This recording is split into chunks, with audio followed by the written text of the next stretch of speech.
Well, ladies and gentlemen, it's time to talk about Concord, man. I honestly thoroughly enjoy talking about Concord because it makes me feel like Nostradamus. You know what I mean? Like, it makes me feel like I'm some sort of, I don't know, man. It's one of those things where you can clearly see that this game was not going to be successful. It didn't take a genius to be able to tell that this game was going to be a massive failure and a massive flop for PlayStation. And yet, for some reason, every single shill on the internet wanted to try to convince you otherwise, that this game was going to be amazing. IGN was like, this is one of the most fun games they've played in a long time. Well, guess what, ladies and gentlemen? We report on the fact that Concord had less than 1,100 players on Steam, and now that particular player base is down to literally, and I shit you not, less than 100. So you get nothing.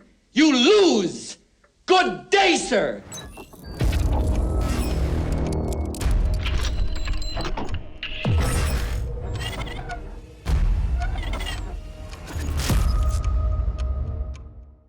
Yes, less than 100. The numbers are so abysmal for Concord. It just barely hit top 1,000 on Steam's wish list. That is how low people actually want to buy this game and how low people are actually looking forward to this game. So let's get into this article from That Park Place. But of course, before we do, if you are new here, just consider hitting that subscribe button. I would greatly appreciate it, and like the video to push us out into that YouTube algorithm. Now, of course, ladies and gentlemen, I want to reiterate that Concord is a game that absolutely has every right to exist. I am all for them making a brand new IP, and if they want to make it a woke, nonstop, like just DEI infested garbage, if they want to make it that, they can, right? I would much rather they invest their wokeness into brand new IPs than co-opt something that's already exists that has a massive fan base that's going to ruin it for a lot of people the moment it goes to straight wokeness. So I would much rather they do that. Anybody can make whatever the hell they want. It doesn't mean that it automatically has to be supported. It says Concord Early Access beta torched by gamers as player base evaporated over the weekend. It is just, it's abysmal. It is honestly abysmal to see what's happening with Concord, but we all saw this coming.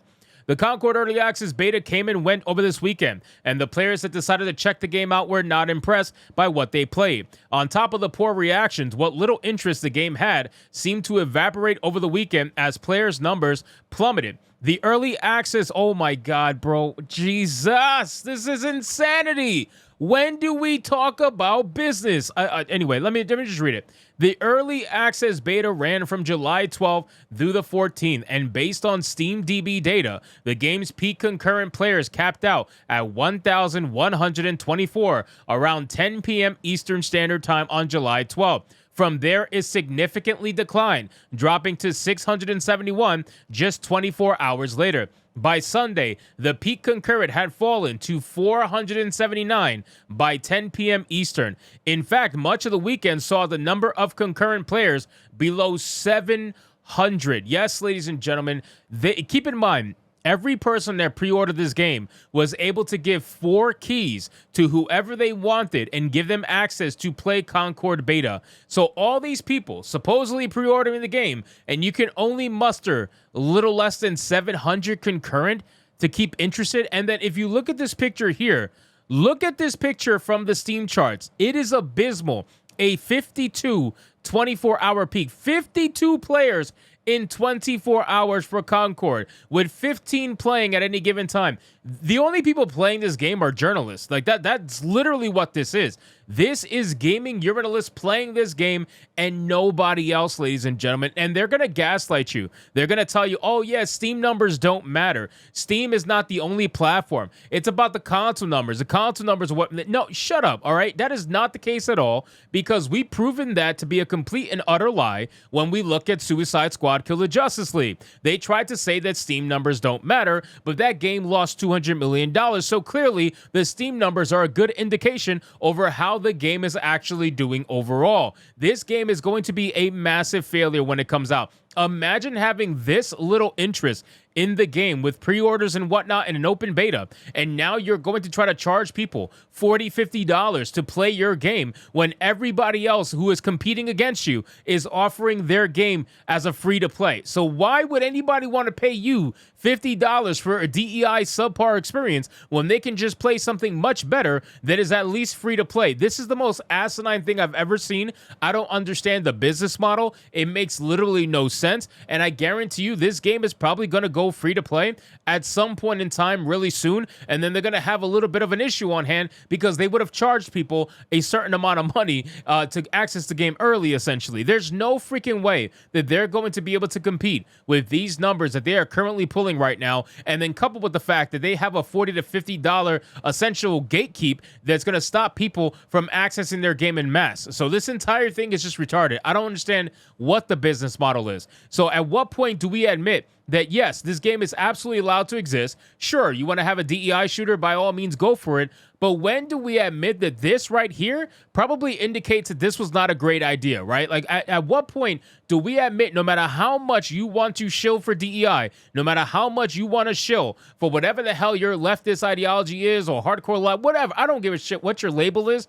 At what point do we admit that whatever you're shilling for is probably not that great for business when your game literally flatlined, almost like worse than Tales of Kinzera's Out, which again, that is just insulting considering you're comparing a platformer to what's supposed to be a AA or AAA, whatever it is, team shooter. How can you even compare? And then it says the game is ranked 946 on Steam's DB's most wishlisted upcoming Steam's games chart. Bro, 946. There are like random indie games that are more wishlisted than this piece of shit. This is amazing to me that they are going to pretend, and I'm telling you, it's coming. They're going to gaslight you. They're going to lie. They're going to try to gaslight you into believing that they actually think this is a success. You know, PlayStation's going to do it. Sony's going to do it. The developers behind this game are going to do it. They're all going to try to pretend like they hit the numbers they wanted. This is success, and they're going to keep updating the game and whatnot. Don't let them gaslight you. This game is a failure. It's going to lose them so much money, and I don't understand why did they even invest in this in the first place, right? Again, it has all the right to exist, but at what point do we understand that numbers like this come with the nonsense that you're trying to show for? On top of the player base evaporating through the weekend, early reactions to the game were not good. YouTuber Dreamcast Guy shared, it essentially feels like Walmart brand Overwatch. It's a hero shooter that doesn't really have any of the spark or crazy originality. He did share some positive. I do appreciate the art style, the coloring, the way the characters look, even the environments and stuff. This has a very Guardians of the Galaxy vibe that I absolutely eat up. The problem is that this cool coat of paint doesn't actually make the game fun. And this is what I've been saying for a while now. They've been trying to pass this off as some sort of like Guardians of the Galaxy ripoff. But the thing is, that's only going to get you so far. Yeah, even if it looks pretty, you know, has like nice looking skins, whatever. At the end of the day, the characters are ugly. They're all very much DEI inspired characters. Every single one of them has pronouns. The ideology is very apparent with this particular game. And that was on the forefront of their design. And that's the sad part, right? Maybe if they didn't focus so much on how they can make these characters inclusive, maybe if they didn't focus on so much how can we design these characters to be as ugly as possible so that trans people can see themselves in them. If they weren't so focused on that, perhaps they would have been able to spend more time focusing on the story to see, or the gameplay, I should say, to see if they can make the game actually fun. But unfortunately, they wasted all this time doing this DEI nonsense that they're never going to be able to catch up now compared to their competitors. So anyway, guys, thank you so much for watching this video. Hope you did enjoy it. If you did, consider leaving me a subscribe. I would greatly appreciate it. Don't forget to like the video, comment, let me know what you thought, and I'll see you guys on the next one. Hypnotic out.